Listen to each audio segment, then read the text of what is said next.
What's up, everybody? Welcome back to District Debrief. I'm your host, Hannah Sessler, and we should get started. This is going to be an exciting episode.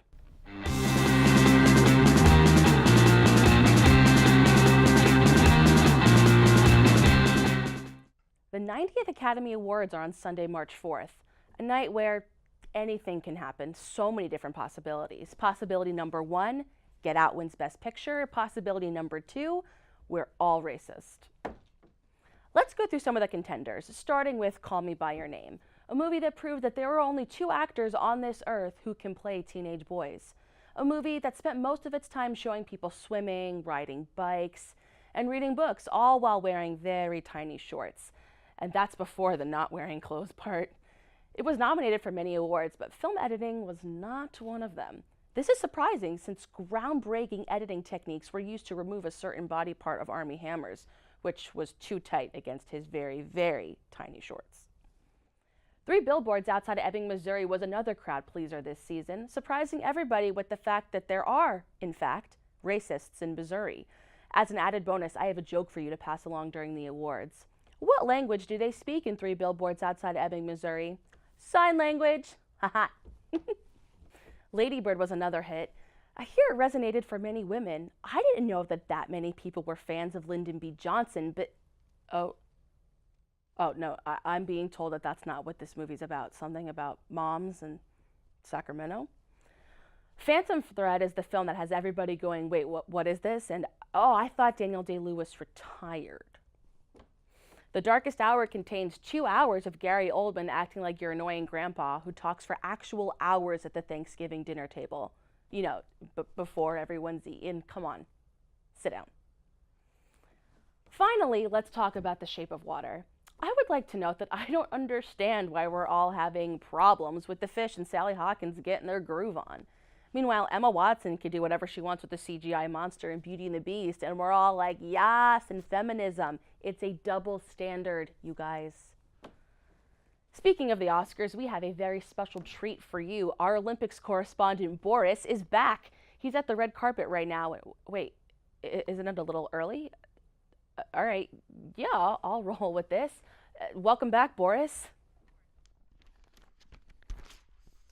Thank you for having me back, Hannah. I absolutely love Oscar. No.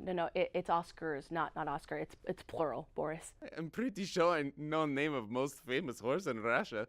We and Oscar go way back. We were roommates for a while. We bonded over a movie, Brokeback Mountain, brand new movie feature in Russia. Everybody wearing these hats these days. You let a horse live with you? Oh, no, absolutely not. Oscar let me sleep on pile of hay in corner of his stable. Well, I'm happy you have such generous friends. I see you're on the red carpet. What can you tell us about the Oscars? You know, the award ceremony. You mean the one with tiny gold man? That's the one. Okay, I guess we can talk about him. Have you seen any of the movies that are nominated this year? I watched the one, 3 postcards outside Billings, Montana. You mean Three Billboards Outside Ebbing, Missouri? Thought it was okay for documentary. Definitely was not a documentary. There was racist cop, there were white people, many guns, an American documentary. Okay, Boris, did you see anything else? Oh, I really also like movie Shape of Water. Very incredible characters, such sad ending. You know, I guess you could call it sad, but I heard that a lot of people thought the ending was kind of hopeful.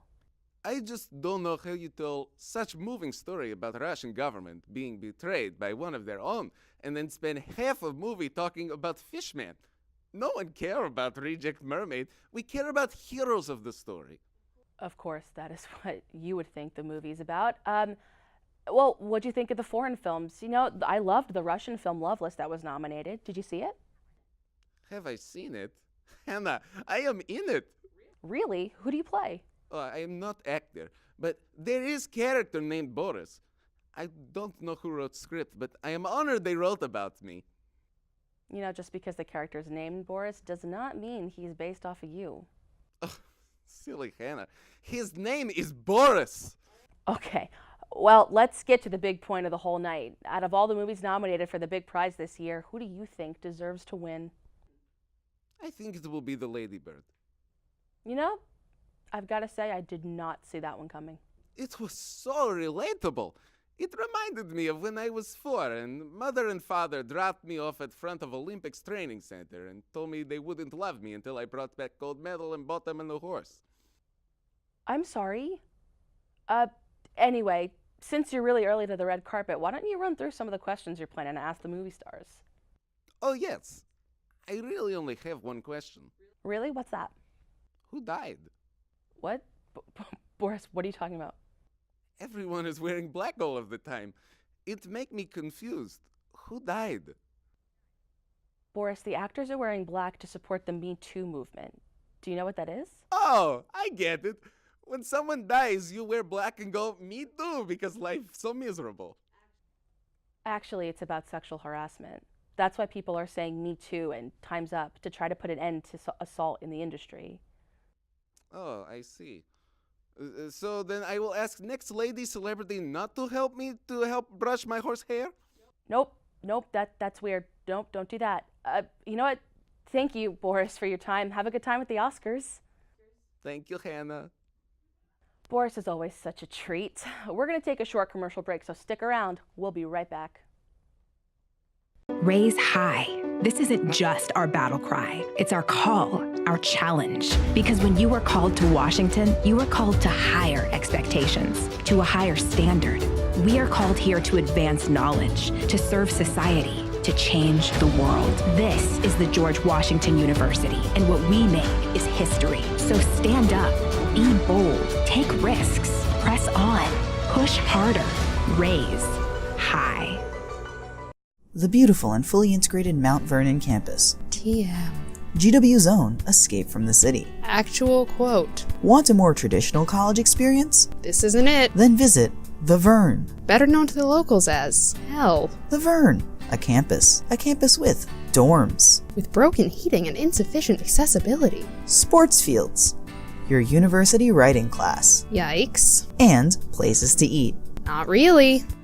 Do you like being on time to your class on the Foggy Bottom campus? Yes. Then take the Vern Express. No. With an easy schedule, the VEX will get you to and from the city on time, anytime. I cannot even begin to explain how wrong that is. Here are some actual quotes from residents of GW's beautiful and fully integrated Mount Vernon campus.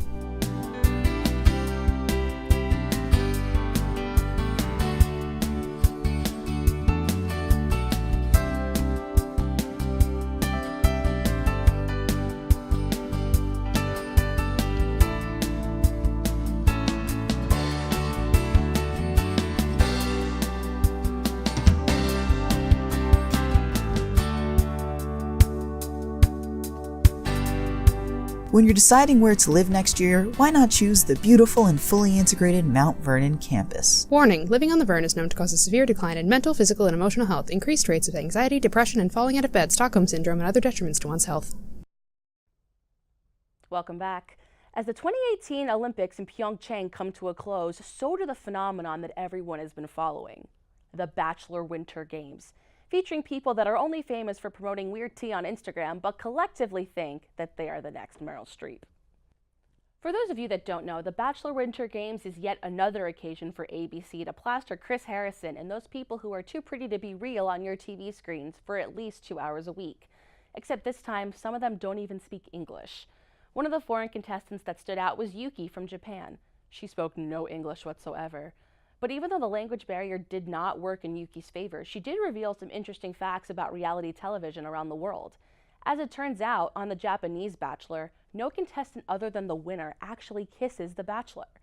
This was very difficult for some of the American contestants to comprehend. It took a full 10 minutes for them to grasp the concept that there could be a possibility of a version of The Bachelor in which people aren't sucking each other's faces for most of the season. The Bachelor Winter Games lasted 4 episodes. Definitely enough time to fall in love with someone else on national television. Plus, they got to participate in Olympic games like speed skating and cross-country skiing. The season ended with the couples participating in an ice dance competition. Nancy Kerrigan judged their performances, and she truly looked like she was in more pain watching those couples than she ever did in 1994. Now, let's take a closer look at our contestants. First, we have American Dean Unglert. Known for being mean to ladies and also having the most unfortunate last name in existence, Dean is seen multiple times throughout the games wearing a Canada Goose jacket, confirming that he is in fact the guy on your floor of Thurston who has a Saturdays are for the boys banner above his head. Then there's Allie from New Zealand. Allie has the same stripe of dyed hair I wanted in middle school after I discovered Blink-182 while shopping at Hot Topic. We have Kevin from Canada, who looks like Tom Brady, making him technically more American than the actual American contestants. And Jamie, who no one has seen ever. Then there's Courtney from Australia, who dresses like a fashion-impaired 13-year-old boy at the bar mitzvah of his least favorite friend. And finally, American Bachelor favorite Ashley I, who didn't use her tear-inducing eye drops this time, which was the greatest part of my year because I really did not need this. And with that, we say goodbye to a show that was equal parts ridiculous and concerning. Speaking of inappropriately placed sex appeal, Fergie got down and dirty with the national anthem at the NBA All-Star Game last week. Here to explain how she's making civics sexy again is everybody's overly excited middle school sex ed and history teacher. Hello, students. Now let's get right into it, Hannah. Can you take my hand and join me in saying vagina? You know, that's actually not why we asked you here today. Hannah, I know it's uncomfortable, but it's important to get this out of the way. What about penis? Can you tell me about Fergie's performance and how you're incorporating it into your civics lessons? Oh yes, Hannah, yes, sweetie. So I stumbled upon Miss Licious's performance and I thought, wow. She has blended together my two favorite things, hanky-panky and this great nation. It got me thinking, let's make America sexy again. What do you mean? I mean, let's get the next generations of Americans excited about the unique things that make it America. Imagine how much fun the Pledge of Allegiance would be every day in my 6th grade class if it was said in a slow and husky whisper. That's concerning. Now, how does this exactly relate to your job as a history teacher? I tell all my students it's their duty to vote, so why not make that civic duty sexy too? The way I teach it to my 6th graders is that we have two parties, like men and women. They may not always agree, but when they come together, they make a hot baby called democracy. I don't even know where to begin. How do you begin even explaining independence? Oh, those don't matter. What? I want to turn America onto its dark side. Let's call it 50 Shades of Red, White, and Blue. I want Americans excited about their country and government. Paul Ryan can be our Christian Grey, leading us all into the Red Room of the Capitol building, where he, along with a few other tools, will decide our fate. That is really not a visual I needed. Well, thank you for joining us. Good luck with, Another fun fact? Did you know the female reproductive system is self-cleaning, unlike our government? All right. Thank you for joining us, everybody's overly excited middle school sex ed and history teacher. We are going to take a short commercial break, but when we return, we have an exclusive interview with an essay candidate. Stick around. I'm George the Vernon Washington, and I approve this message. As a third-string quarterback in high school, I learned how to kindly accept what's given. You know what they say, with full eyes and clear hearts, you'll never lose. Football teaches accountability and teamwork, two things the Student Association needs. Washington insiders have been running the SA since its start. That's why I'm running for SA president. It's time we unite the SA and call it the United Student Association. Ride with me on the journey to more success, and be sure to add me on Snapchat so that you can see my $400 sneakers on every story that I post. Vote me for president. I would. This message has been paid for by Parents for Progress.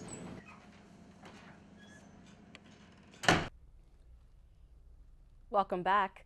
It's March, which means that soon the student body will be voting for the Student Association elections. It is my pleasure to announce that District Debrief has an exclusive interview with the presidential candidate.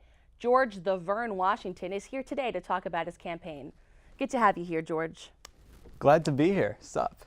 So let's get this started. You're a relatively unknown candidate. What's your story? So I'm a freshman in the business school, and both of my parents went here. Daddy invented solo cups and mother's a lawyer. I don't harass my opponents online, and I'm a big inclusion guy. Who says you can't be on both sides? I'm the director of Snapchat diversity on the GW Democrats and the junior senator on tax reform for YAF. I also know someone in Aqua. What are you studying? I said I'm in a business school. But what are you studying? I believe I answered the question.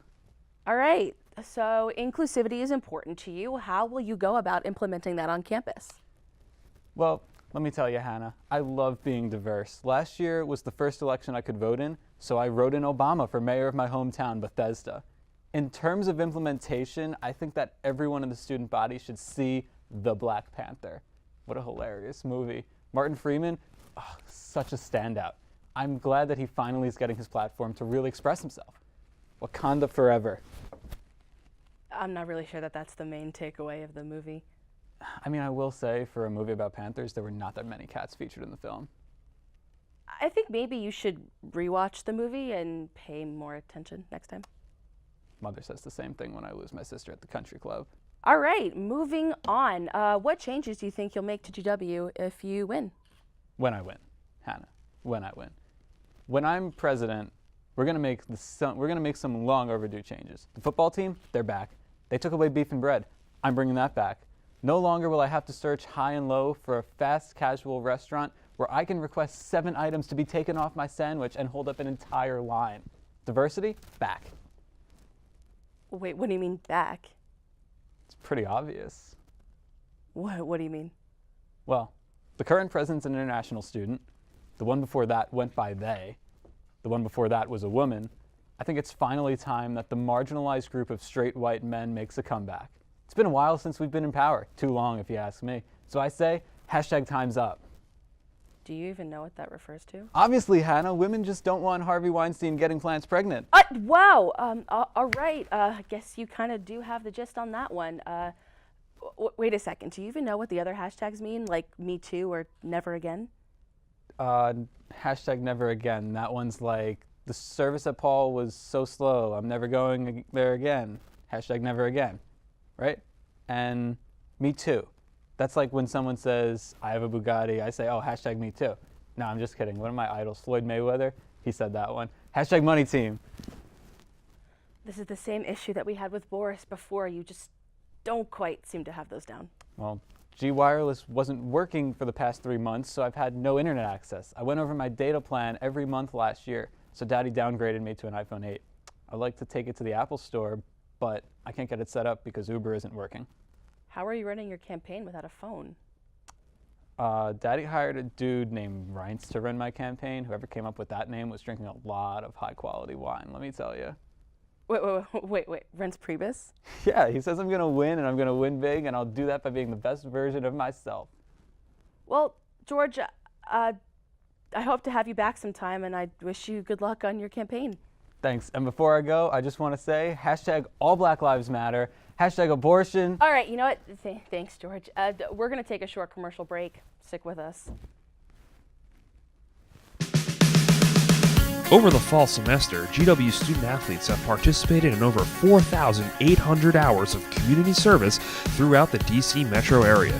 In a competition organized by Helper Helper, GW has completed more service hours than any other NCAA Division I or Division II institution.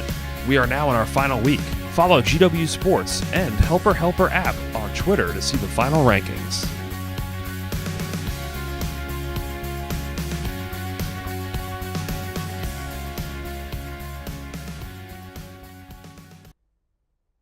Welcome back.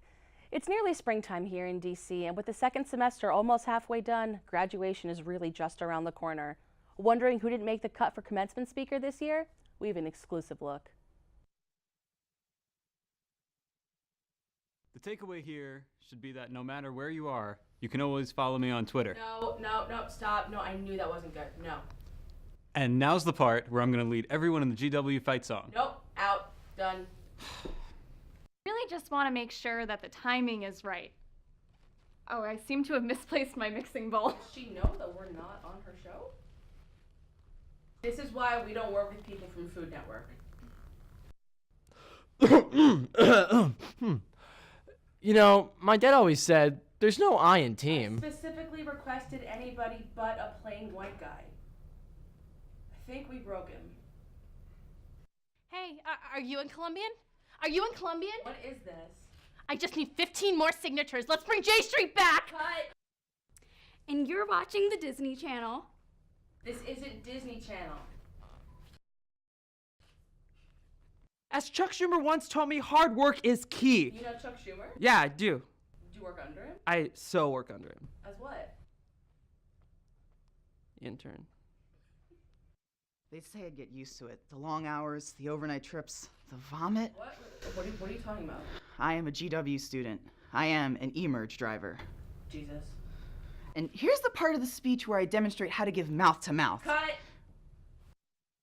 They say there's no coming back from someone clubbing you in the knee. Who is that? Oh, she's from Tanya. I am from the 1994 Olympics!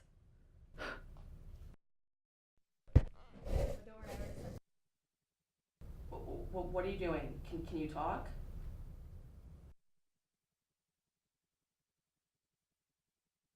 No! Cut! That's all we have for today. From all of us here at District Debrief, thanks for tuning in. I'm Hannah Sessler, and you can catch this episode on our website at www.gw-tv.com. Have a good one, Colonials. Catch you on the flip side.